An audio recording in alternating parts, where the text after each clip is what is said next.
होगी। तो जी योगियों को नींद नहीं आती है?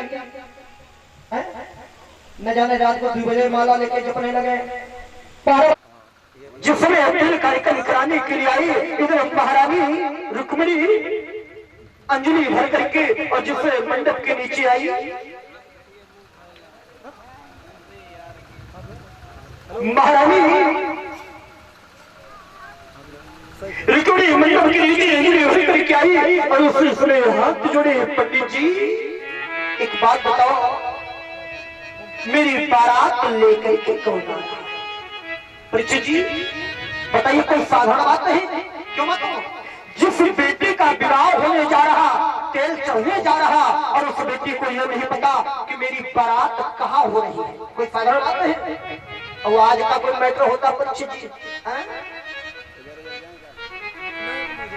क्या करे भाई? आज के समय में मेरी ऐसी भारत की कोई बहन नहीं होगी जिसको ये न पता हो कि मेरी बारात कहाँ तय होगी। किसी को मालूम होता है? क्योंकि परीक्षित जी अब तो एंगेजमेंट का इसे हाय हल्लो शुरू हो जाता है। लेकिन रुक्मिणी को ये नहीं पता मेरी बारात लेकर के कौन आ रहा। महारानी रुक्मिणी हाथ जोड़े, पंडित जी मेरी बारात लेकर के कौन आ रहा? महारानी रुक्मिणी ने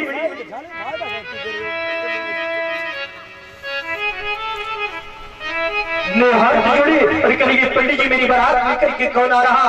सुदेव ब्राह्मण ने कहा, अरे देवी तुम्हें पता है, अरे तुम्हारी बारात तो शिवपाल लेकर के आ रहा। और जो इतना कहा महारानी रुक्मिणी ने हाथ जोड़े, पंडित जी कि तुम्हारी बेटी हो मेरा पति तो रख लीजिएगा।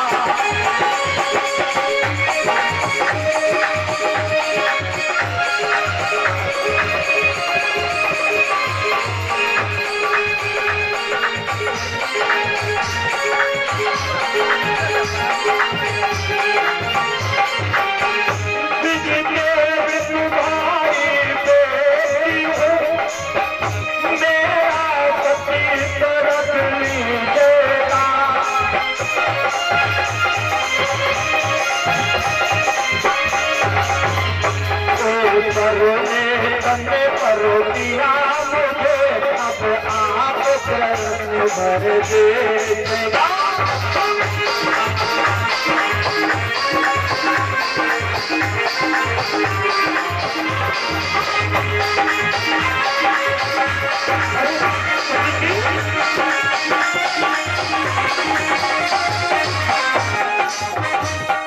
महारानी रुक्मिणी ने हाथ जोड़े, पंडित जी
महारानी रुक्मिणी ने कहा, पंडित जी द्वारिका चले जाओ, क्योंकि मेरी तन जीवन में सब कुछ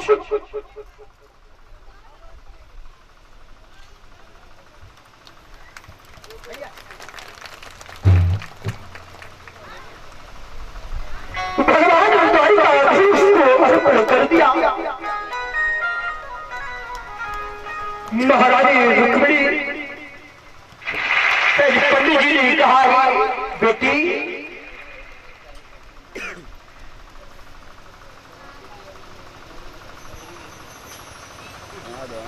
कि ब्राह्मण तेरा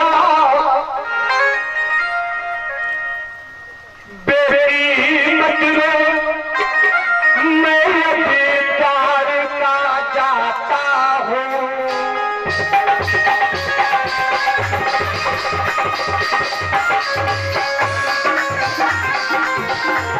घोर घड़ी से पहले ही का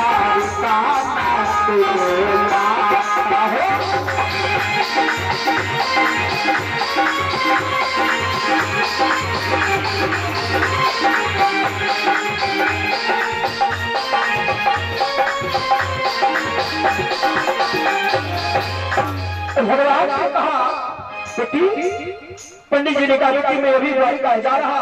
परीक्षित जी, महारानी रुक्मिणी ने एक पत्र को लिखा और पत्र में जानते हो क्या लिखा? क्या लिखा? सर्वप्रथम में महारानी रुक्मिणी ने लिखा, जय द्वारिकाधीराज जय, जय सुख शोभाधाम, बलसी रुक्मिणी का प्रभु साष्टांग प्रणाम। साष्टांग प्रणाम लिखा। महारानी रुक्मिणी पत्र को लिखते समय इतना रोई है परीक्षित जी, आंख से अश्रु जो पत्र पर गिरते हैं, कुछ शब्द दिखाई पड़ रहे, कुछ शब्द मिट गए। रुक्मिणी जी ने विचार किया कि पंडित जी तो कुछ बताएंगे नहीं, जिसे भगवान पत्र को खोल करके पढ़ेंगे, समझ जाएंगे ओह रुक्मिणी मुझे प्राप्त करने में इतना रोई। और बताओ परीक्षित जी, महारानी रुक्मिणी ने पत्र में मिलने का पता भी लिखा है। जब तो क्या लिखा कि मेरी कुल की परंपरा है क्या कि पूर्व धुरस्त महती अकुल देव यात्रा, बलय श्याम बहिर नव बधू गिरजाम पे आत।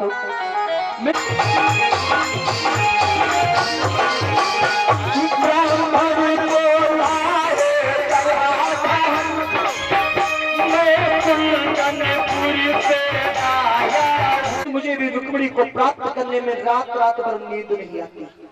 हाँ? वैसे एक बात बताऊं भैया, रमाकांत भैया, विवाह का नाम ही इतना अच्छा है, अच्छे अच्छे लोगों की नींद गायब हो जाती है। क्यों भैया? फोटोग्राफर वाले विवाह का नाम ही तुम्हारी खुदाई गायब हुई है। हाँ तो कोई गायब हुई जाती, हमारी खुदाई 4-5 महीना लोग गायब रही। विवाह का नाम ही बड़ा अच्छा है जी, अच्छे अच्छे लोगों की नींद गायब हो जाती। आप लोग विचार करेंगे भगवान ने कहा, हाँ भगवान ने कहा तो अहम निद्राम करने में भी निश्चय। अगर रुक्मिणी मुझे प्राप्त करने में इतना रोई है तो मुझे भी रुक्मिणी को प्राप्त करने में नींद नहीं आती। परीक्षित जी, विवाह का नाम ही बड़ा अच्छा होता, अच्छे अच्छे लोगों की नींद गायब हो जाती। चलते मार्ग में बताऊं, आप लोगों ने कालिदास का प्रसंग पढ़ा होगा, है ना दादा? कालिदास की पत्नी का नाम था विद्योत्तमा। विद्योत्तमा के पिता का नाम था शारदानंद।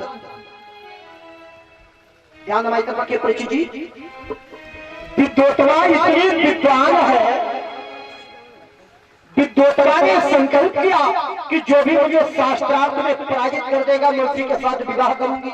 अब तो विद्वान लोग आने लगे, अब विद्योत्तमा कोई न कोई ऐसा प्रश्न करती है, विद्वान लोग हारी मान जाते हैं। और एक बात बताऊं भैया, किससे? विद्वान जब भी हारता तो मूर्ख से हारता है। किससे हारता? ढूंढ के लाया जाए। अब विद्वान लोग मूर्ख ढूंढने के लिए चले तो देखा एक पेड़ पर कालिदास जी महाराज बैठे और डाल को। अच्छा तुम्हें जी मूर्ख नहीं जानते हो? मूर्ख की पहचान ये होती, मूर्ख सोचता नहीं है, बोलता तुरंत है। अच्छा सोच समझ कर दत्ता बोला तो फिर मूर्ख की बात का।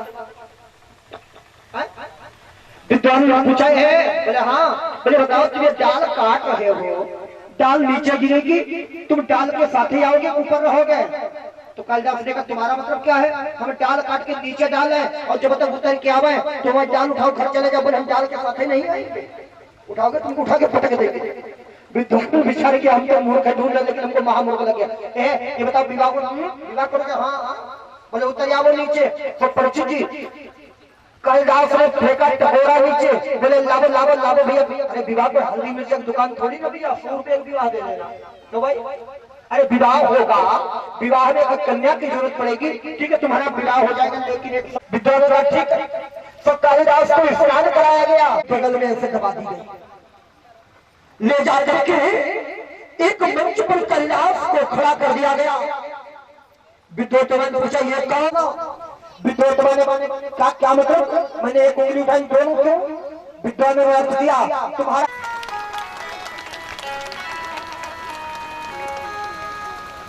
क्या मतलब यह है कि तुमने हाथ उंगली उठाई, तुम्हारा कहने का मतलब है शरीर कितने तत्व। लेकिन हमारे गुरुजी इतने विद्वान है,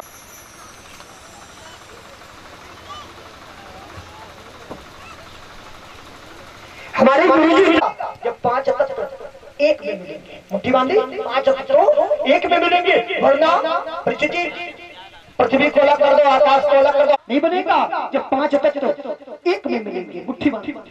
विद्वतों ने वाह इतना सुंदर पति और होता है। तो कालिदास के विद्वतों ने परिचित जी आचार्य चंपा दक्षिणा। बात तो तुम्हारी ठीक है। ये कह रहा पंडित जी, पंडितन ने भौरी कराई दक्षिणा नहीं ले, एक तो किसी विद्वान का किसी मूर्ख से विवाह कराई दे। क्यों भैया? पंडितन के खाली प्राण बच जाए वही काफी है। पंडितों को किसी विद्वान का किसी मूर्ख से विवाह करा दो परिचित जी, खाली प्राण बच जाए वही पंडित के काफी है। पंडितन ने दक्षिणा छोड़ी और चंपक इधर परिचित जी पहली बार कालिदास जी ससुराल पहुंचे। कहाँ पहुंचे श्रीकांत भैया? ससुराल।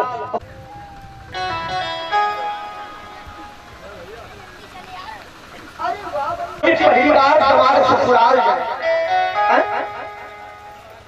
अभी देखो जब ऋषि भैया ससुराल जाएगा पहली बार, क्या सासू माता फिर पूरी पूरी कलाकारी से बच्ची की रसियन से काट काट पूरी रोटी छोटी छोटी बोली बोली एक ले ले।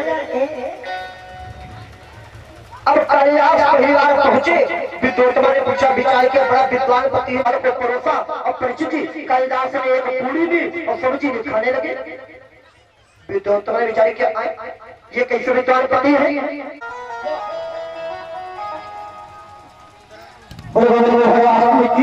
इशारा किया है स्वामी, इशारा अमूरत जब एक साथ तो मात ठोक प्रिया कहे चला जो सो डरेगा। को तो खा रखा। कालिदास महामूर्ख इनको समझ हमसे कह रही पत्नी बड़ी विद्वान हमसे कह रही है स्वामी अन्न देवता है, तो माथा लगा तो ऊंट। ऊंट को संस्कृत में क्या बोलते हैं? पुष्प। क्या बोलते हैं इंग्लिश में? कैमल जन कुछ कहते हैं। बोली गोविंद भगवान की क्या बोलते हैं इंग्लिश में? कैमल। अच्छा बहुत अच्छी बात। विद्वतों ने कहा स्वामी देखिए कितने सुंदर पुष्प जा रहे हैं। पुष्प कालिदास महामूर्ख बोले हाँ जी भी बहुत बढ़िया।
पर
शिवराज जी ने कहा,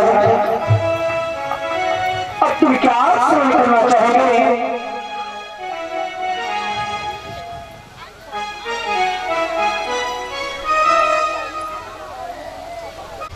आपने बड़े सुंदर कथाओं में श्रवण कराया,